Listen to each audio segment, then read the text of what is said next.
Okay, it's a few minutes after noon, and we'll go ahead and get started with this Transportation Master Plan Open House. And I'd like to start by welcoming you. My name's Randy Witt. I'm the Director of Public Works at the City of Shoreline.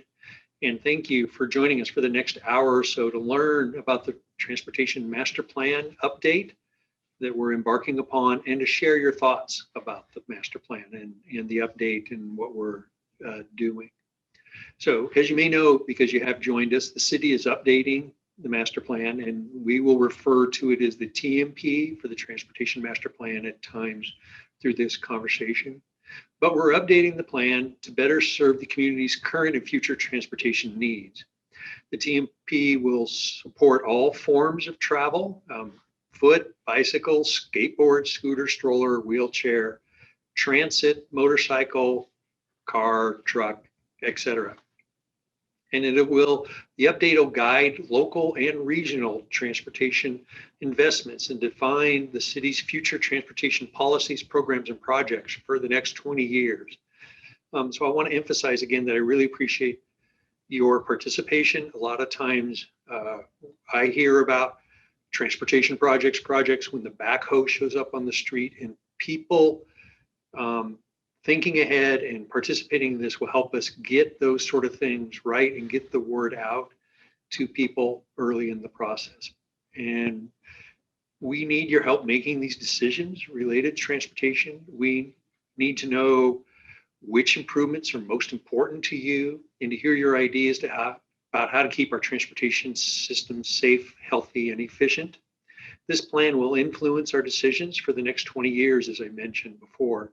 And again, the time to weigh in is now on the changes that you would like to see. So with that, I'll introduce Marcia Wagner. She's from Burke Consulting, who is helping us on this. She'll walk through the agenda and introduce the rest of the transportation plan. Thank you, Randy, for that introduction.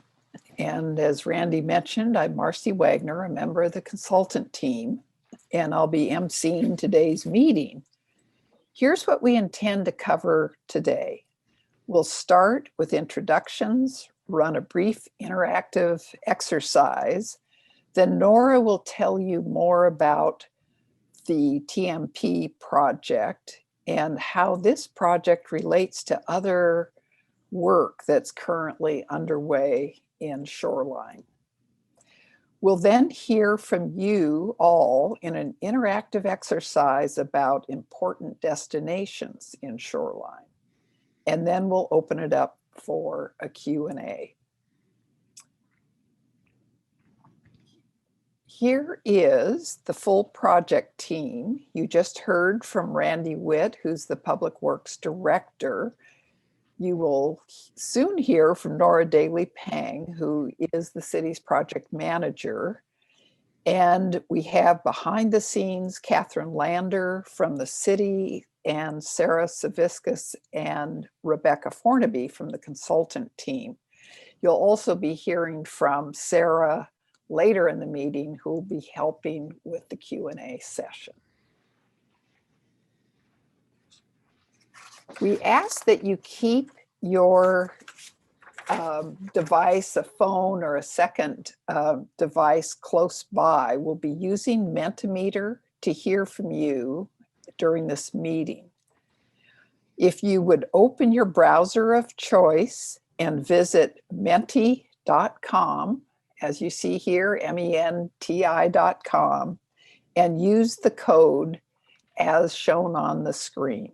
5662-478.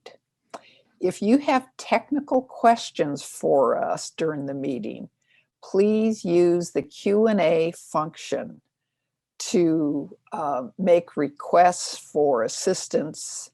It's similar to the Zoom chat if you've used that before, but we'll be able to better track your questions and inquiries. We'll be using it later in the meeting as well for the Q&A session. We will be using the chat function for one of the exercises, and I will remind you when we get to that point. Both the chat and the Q&A functions are shown on the bar at the bottom of your screen. Some of you have already gotten started. That's great. The first Mentimeter activity is one to help us get a sense of who's in the meeting today. After you've entered the code, you should be prompted to select where you live from a list of options. As you watch the screen, you'll see people respond, and we're going to give it a few more moments here to see if everyone can put in their location. Marcy, can you repeat the code? We're having some issues removing the black box at the top of the screen that's blocking. Oh, all right. The code again, 5662478. Again, that's 5662478. Thanks for that heads up, Sarah. We still have a couple others that haven't had a chance to enter, so I'm going to give it just a moment longer and see if we can get everyone on board. I think we're just minus one or two. We have a lot of others, which is always interesting, but also distribution from a couple of neighborhoods, as well as Seattle and Edmonds, and the other, I assume, is probably also surrounding communities.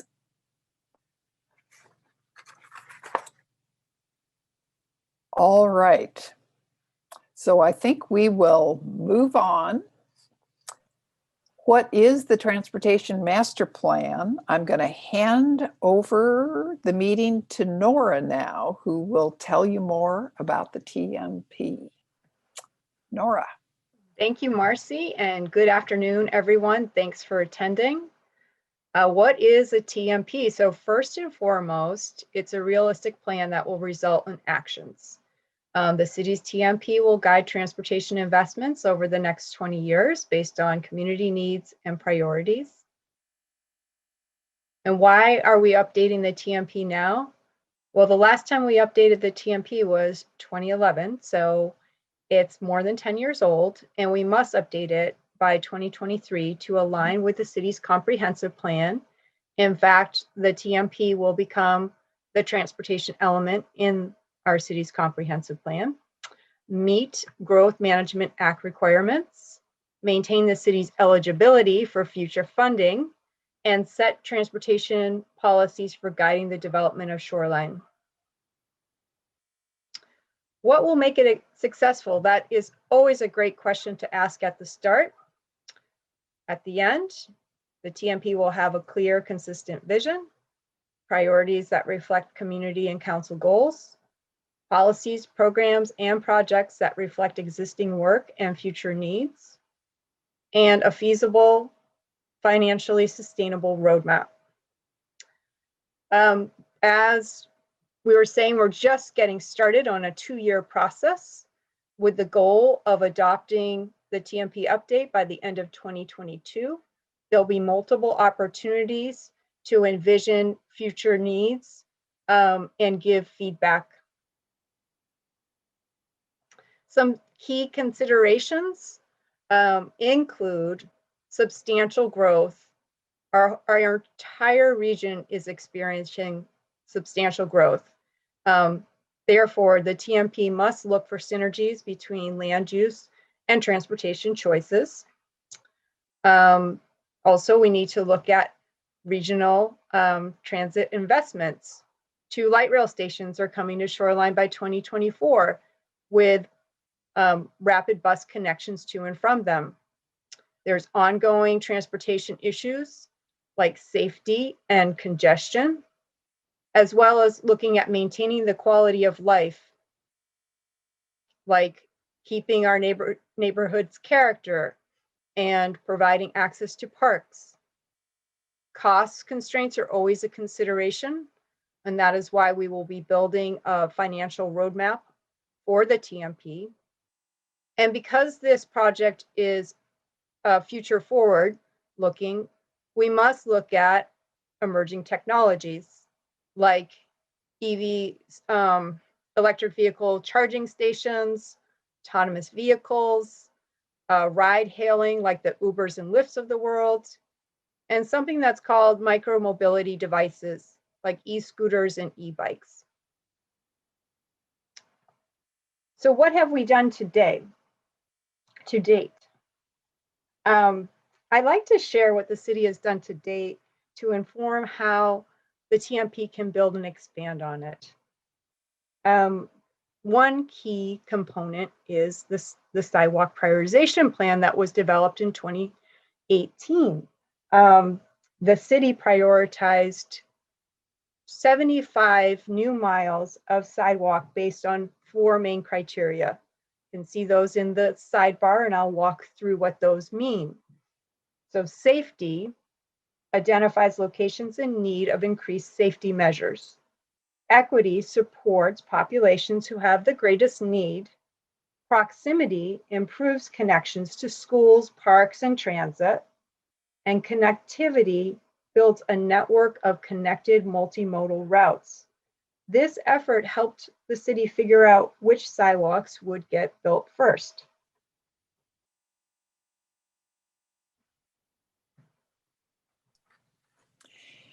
As you've just heard from Nora about how the Sidewalk Prioritization Plan used the criterias of safety, equity, connectivity, and proximity to prioritize improvements, now we want to hear from you about your priorities and travel needs.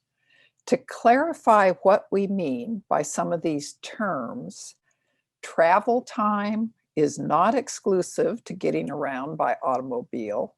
It's also about reliable travel time by foot, bike, and/or transit. Aesthetics refers to a sense of place. Affordability refers to no or low-cost options for getting around. Much like the last exercise, if you turn your attention back to menti.com, you'll be prompted to select your top 3 interests. Again, if you can fill in 3, once again, the code for Mentimeter is 5662478. And that information can be found in the chat box, menti.com. Thank you, Sarah.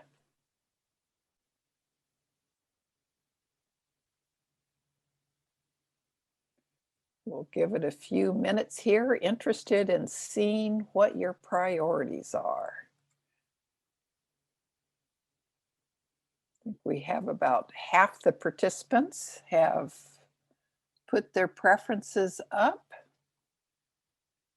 We have an almost even span in a way, although safety is definitely a major interest. Safety, connectivity, and travel time seem to be the largest numbers.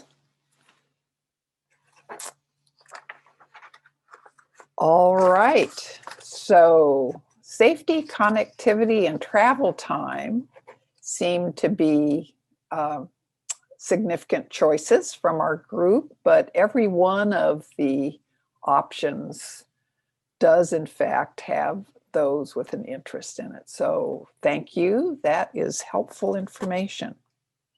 And now I'm going to hand it back to Nora to tell you about additional related efforts in Shoreline. Thank you. I would like to quickly highlight some corridor projects that the city is leading.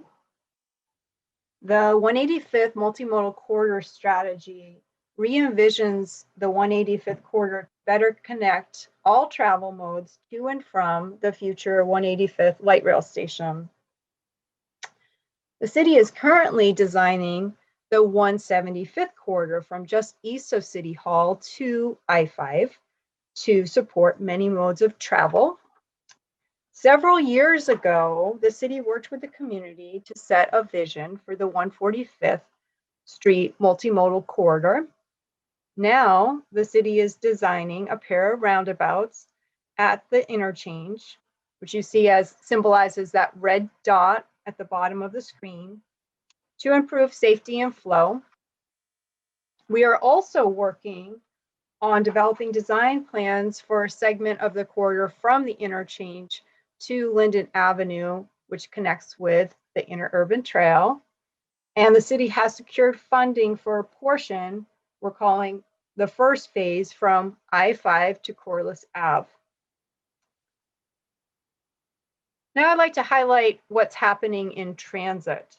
So as I mentioned, 2 light rail stations are opening in Shoreline by 2024.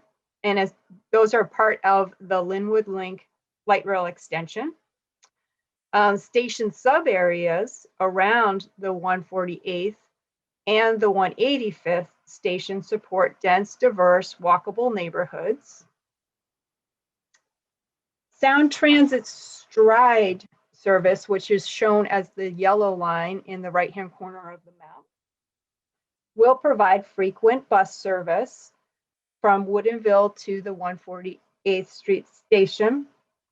Sound Transit will also be adding sidewalk segments and 2 bus stops along 145th at the intersection of 15th and 30th Avenue.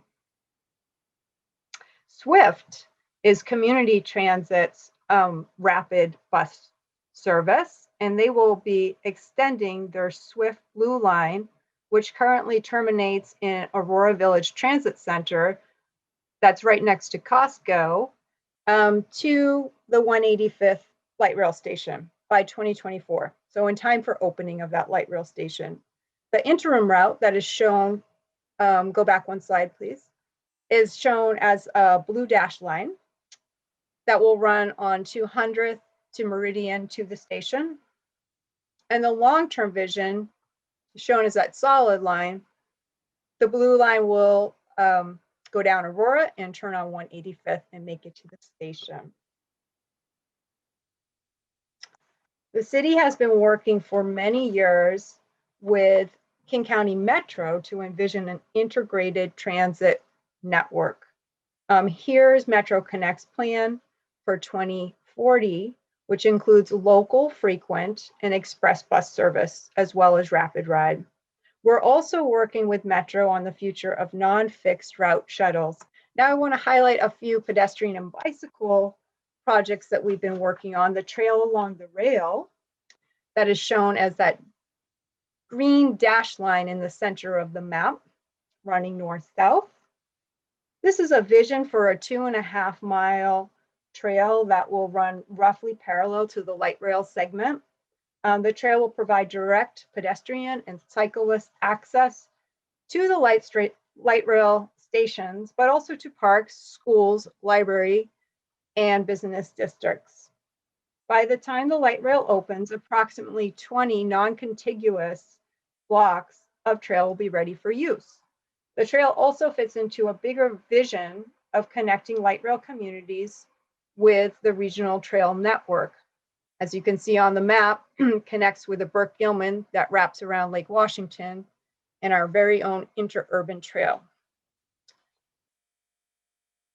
The 145th off-corridor bike network is a collection of slower paced streets shown in orange on this map that are intended to provide cyclists and pedestrians with alternate parallel routes to 145th, as well as connections to the future light rail station, the interurban and the Burke-Gilman trail shown in those dark green lines to your right and left.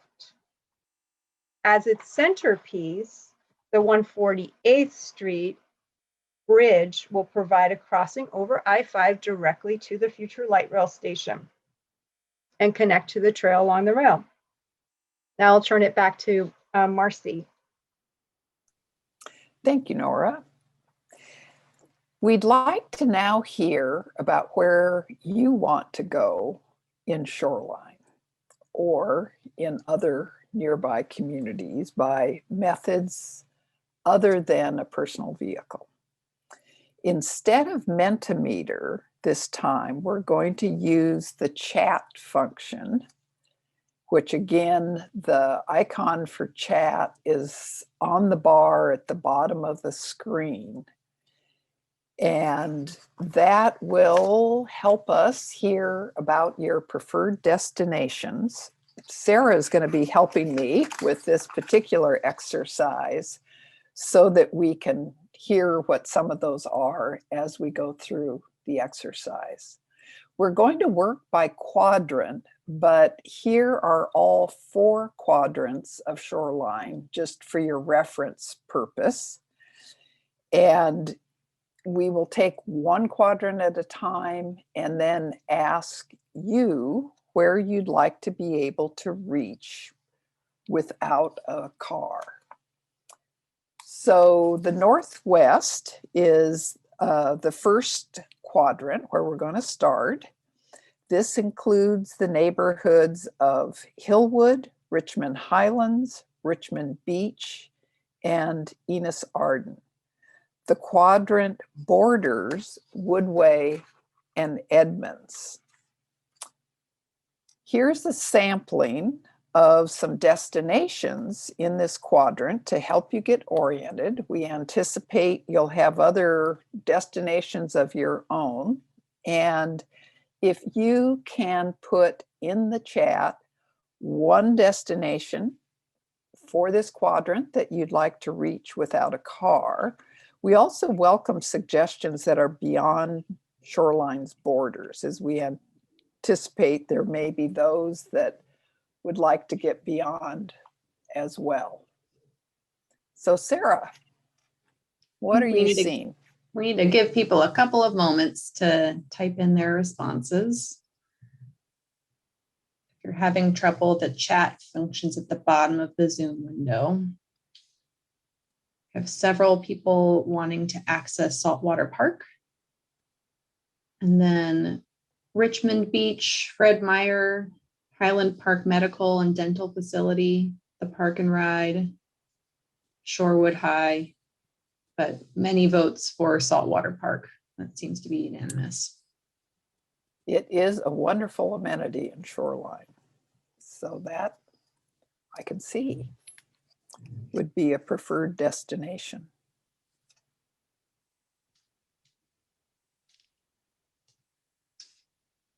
So It would also be good to be able to safely walk to Richmond Beach, QFC, and Starbucks.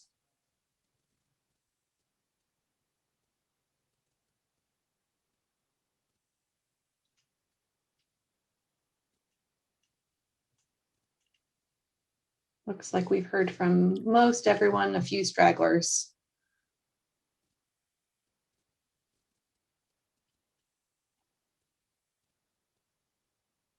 Oh, another saltwater park. So are we ready to move on? I think so. All right. So the Northeast quadrant, we're going to go through the same exercise. If you can put your destination of choice that you'd like to reach without a car for the Northeast quadrant. The Northeast quadrant includes the neighborhoods of Echo Lake, Ballinger, Meridian Park, and North City, and it borders Montlake Terrace and Lake Forest Park. So again, if you can let us know where you'd like to reach, here you're seeing some destinations to help with orientation in the area. You can see both future locations as well as many locations within Shoreline that exist now.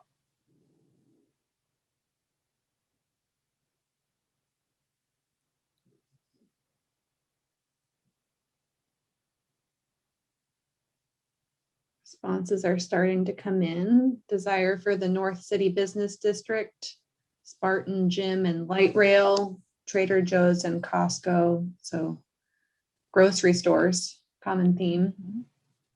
More votes for North City Business District and walking to the Gateway Business Center, which has Bartell's, Starbucks, and post office.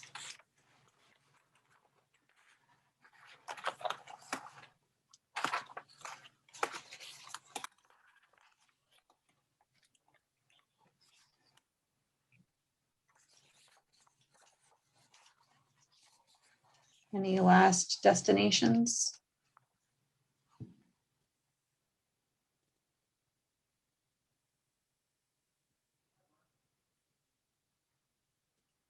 Seems like we might have heard from everyone, Marcy. All right, so we will continue with the Southeast Quadrant, which includes the neighborhoods of Meridian Park, Parkwood, Ridgecrest, North City, and Briarcrest. This quadrant borders City of Seattle and Lake Forest Park. Again, you see some destinations or landmark locations, I guess, within Southeast to help for orientation. And again, Hamlin Park, Shorecrest High School. You see some of the future projects that Nora mentioned with trail along the rail and the future light rail station. Theater, library, Trader Joe's in the interurban. Heard Goodwill, the interurban trail, a couple of votes for Hamlin Park. The theater, future light rail station, a couple votes for the light rail station. Crest Cinema.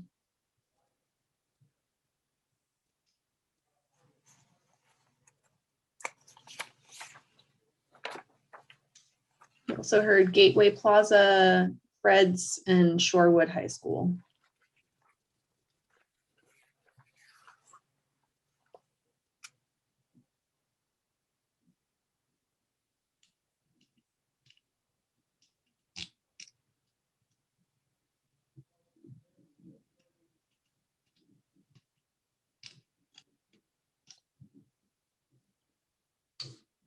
Might be able to move on, Marcy. I'm not seeing any other ones come in.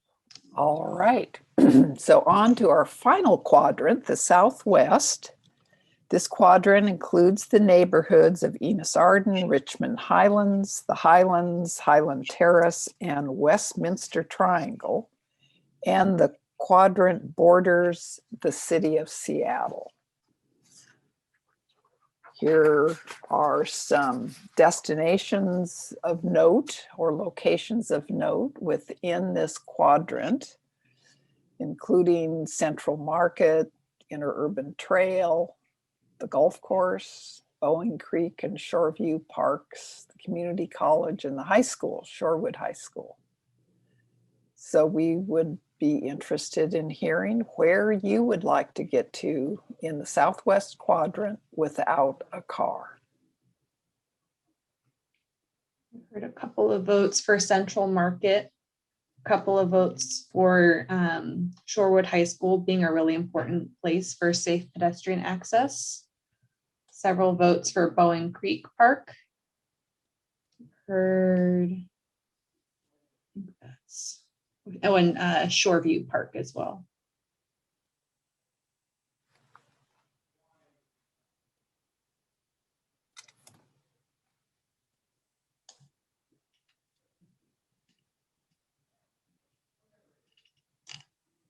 Oh, and the farmers market / Central Market.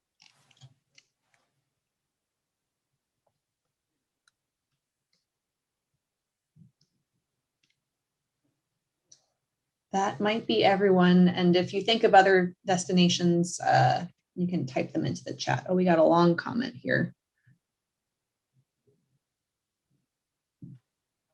We now have an increasing number of apartments in MP, and there are likely younger folks more inclined to bike and walk than some of the older guard people who have lived here a long time. Great, we'll add that longer comment to the record.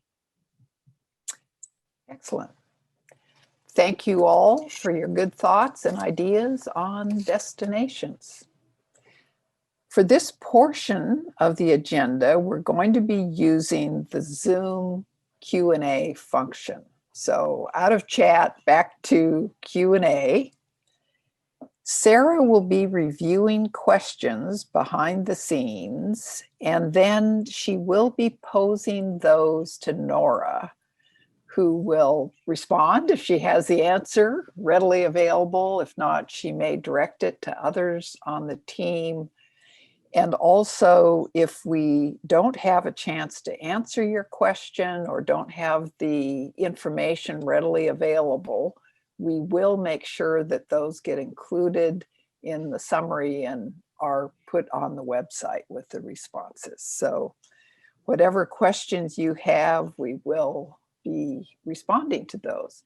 If Sarah hears multiples or sees multiples in the Q&A function that are similar, she may be grouping some of those.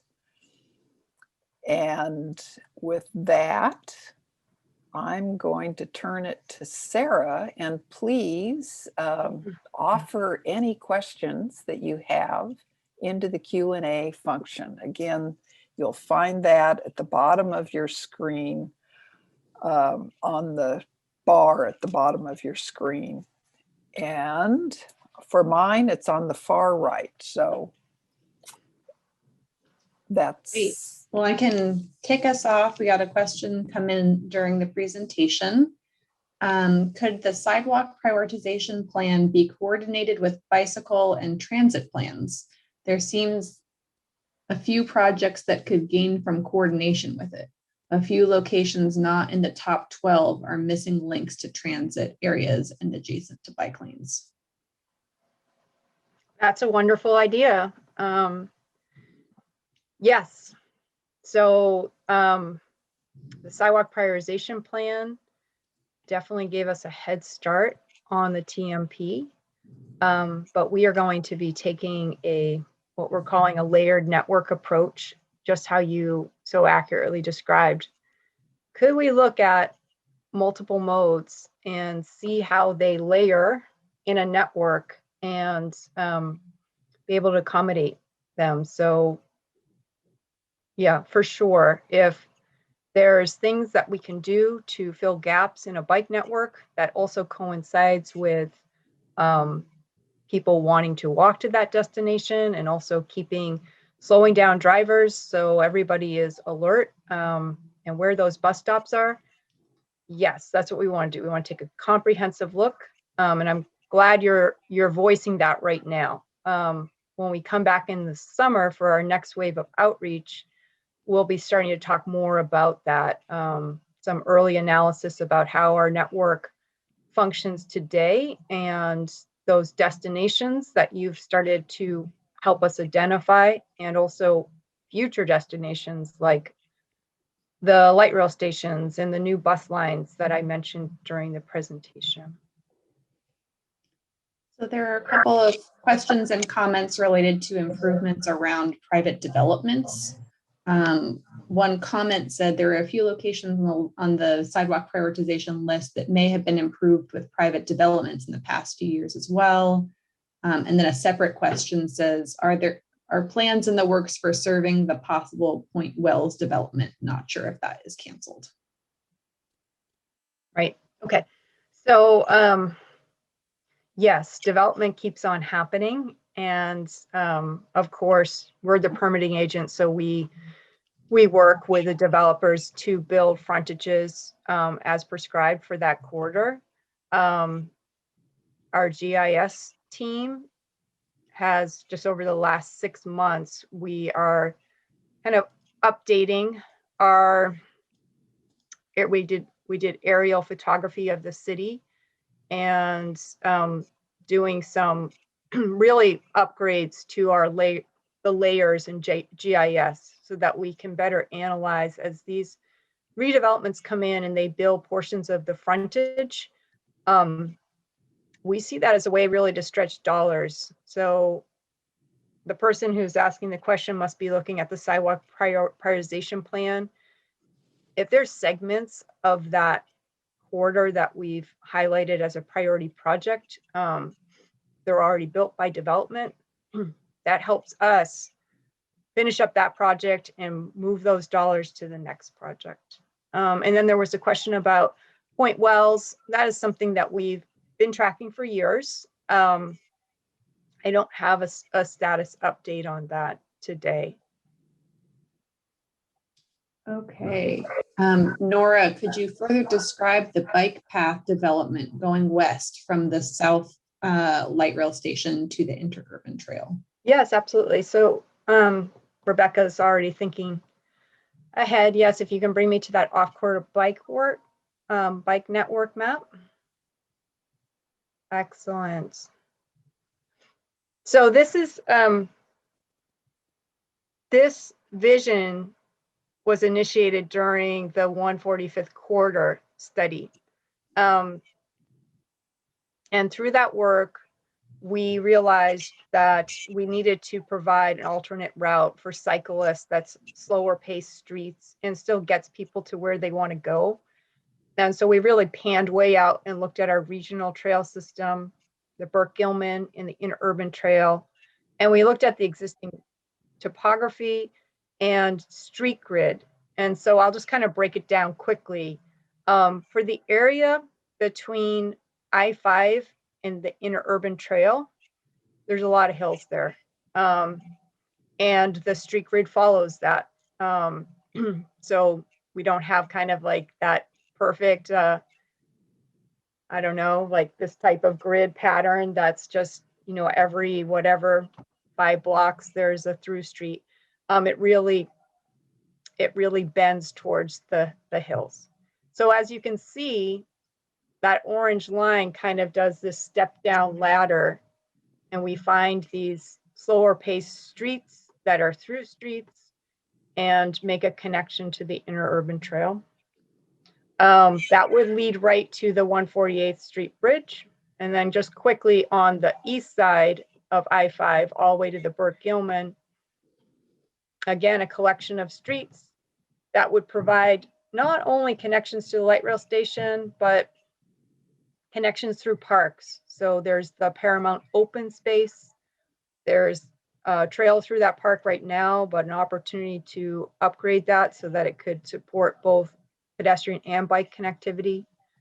And then you see those arrows that are kind of north-south pointing down to Seattle. So Seattle is also working on upgrading their neighborhood greenways. And the intention is that those crossings of 145th, that we would help better support safe pedestrian and bicycle crossings there. The purple line is a bike route. It's a signed bike route. It's already in place. It's called the interurban Burke-Gilman connectors. Okay, we got a question along with the sidewalk plan. Are there street lighting plans to match? Right, so we had a meeting with Parkwood Neighborhood Association last night, and they had that same question. So I do believe for our sidewalk projects that were part of the sales tax levy, those 12, we will be looking at street lighting if it's needed. Okay, another question. Residents often have the expectation that existing on-street parking will be preserved when new sidewalks or other improvements are constructed in their neighborhood. How might the TMP address the concerns of those residents who see the removal of on-street parking as a negative effect? Yeah, that's a great question. So you know your neighborhood's best. And often in Shoreline, there is very informal parking on the shoulder of streets with no sidewalks. And it's part of really a legacy of, in our past, Shoreline was unincorporated King County, and sidewalks weren't always required, and on-street parking wasn't required. But as we continue to develop Shoreline and try to support moving people, whether they're in automobiles, bicycles, walking, etc., it's really about reallocating the right of way. So when we actually formalize a street, we have to look at how we can serve all those modes. And our priority is to move people safely first. Storing vehicles, i.e. parking, is a lower priority.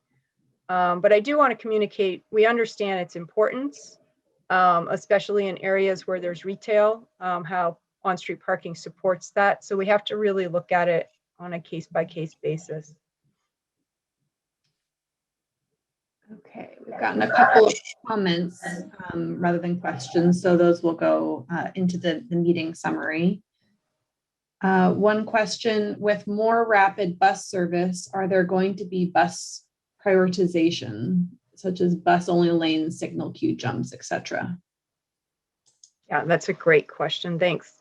Yes, I mean, the short answer is yes. We're working with Sound Transit right now on their stride line. So it's like ST ride. And that service will be less than 10 minutes during peak hours on 145th. And there'll be portions of that corridor where there'll be a transit only lane, not continuous on 145th, but in certain places as it approaches the intersection, it will have a transit priority. And the signals will be updated to help those bus drivers move through and keep that 10-minute frequency. Similar, 185th, that multimodal corridor strategy, we, with the community and council, worked on a vision that creates a street section that has 2 lanes of through traffic or general purpose traffic, and then 2 lanes, the outside lanes, dedicated to transit and right turns. So very similar to what you experience on Aurora. If you're a bus, you can be in that outside lane, or if you're going to be turning right at the next intersection. Okay, next question. I drive on Ballinger Way to Lake Forest Park often, and it seems to be a rather dangerous environment for pedestrians and bicycles. Even though the worst segments are within Lake Forest Park, is there any discussion with them and or WashDOT to improve it from I-5 to Bothell Way? Yeah. We've had ongoing conversations with WashDOT and Lake Forest Park. We have put in that, well, the Shoreline segment of it for safety grants. And we haven't succeeded, but we also have, I believe, a portion of sidewalk on Ballinger Way is one of the priorities. So we continue to monitor that.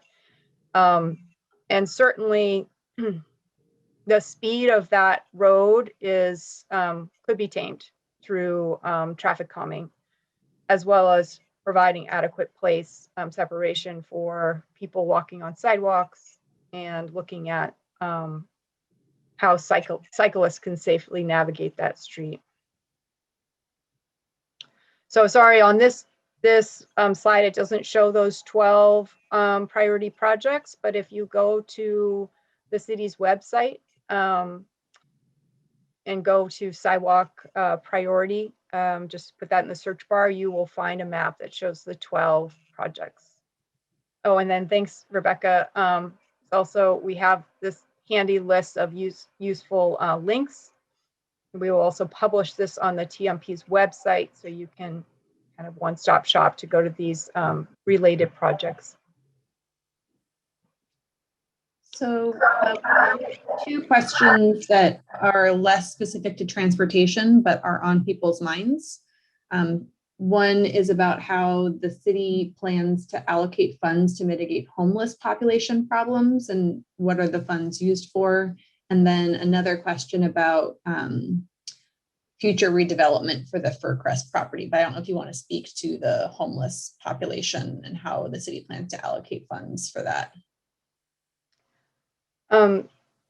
Sarah, can I just go back? One of my teammates gave me a little more information about Ballinger, and I just want to wrap that Sure. answer. So, let's see. So looking at the Ballinger Way as a preliminary design study, which will include access control and pedestrian, the traffic calming that I was mentioned. It was identified in the city's annual traffic report as a hotspot for collisions. We know that. And we have it outlined for scoping, kind of similar to what I was saying for multi-mode. So scoping the project, what does the project need to make it safe for pedestrians, cyclists, and vehicles to move up and down that corridor? Okay. Now, thank you. Could you please repeat the question, the last question, Sarah? Sure. Yeah, and if it makes sense to direct this person to someone else within the city, we can do that as well. How does the city plan to allocate funds to mitigate homeless population problem? What are the funds used for? Right, that would be probably best answered by Colleen Kelly. She's the head of our cultural recreation manager, and maybe someone in my team can put her email in the chat. And then a similar a question about another redevelopment project. Are there any future redevelopment plans for some or all of the Furcrest property? Is the state willing to sell some or all of their property? Seems like it could accommodate very large mixed-use development, which could have a big impact on traffic. Yes. So our city has been in close contact with the state. This is something exactly what you're saying about it's a really sizable piece of land in Shoreline. Looking at redevelopment plans. There has been some studies at the state level. We continue to monitor it really closely. Right now, that's the status. I haven't heard anything more than that. We continue to look for that opportunity. So we've worked our way through all the questions that have come in. So if anyone has any final burning questions, you can enter that into the Q&A function of the chat. And if you think of anything after the fact, Nora's contact information is on the screen here. Excellent. Okay, I see that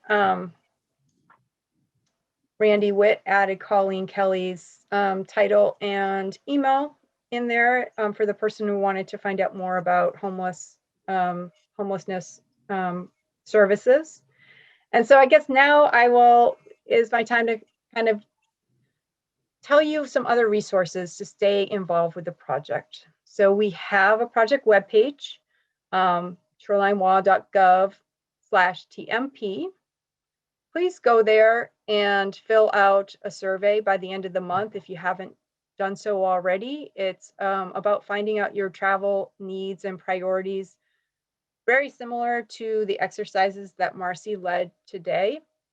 Please encourage your friends and family, neighbors to also take the survey. Thanks. You have attended the open house this afternoon. We have been recording this. We will post it on the webpage so you can come back.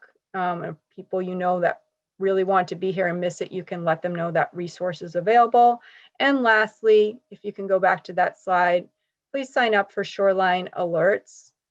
Go to the city's website, go to Shoreline alerts, and then select transportation projects and planning. And we will be sending email updates as this project moves along over the next 2 years. As I mentioned earlier, our next wave of outreach will start up in early summer. Hopefully we might be able to do some more in person, but we'll have to see. And of course, there's my contact information, email and phone. Please reach out to me if you have questions, want a further discussion about a topic you brought up today. I thank you so much for your time. One last thing, look to that webpage for a summary of our open house and outreach series. Thank you and have a good afternoon.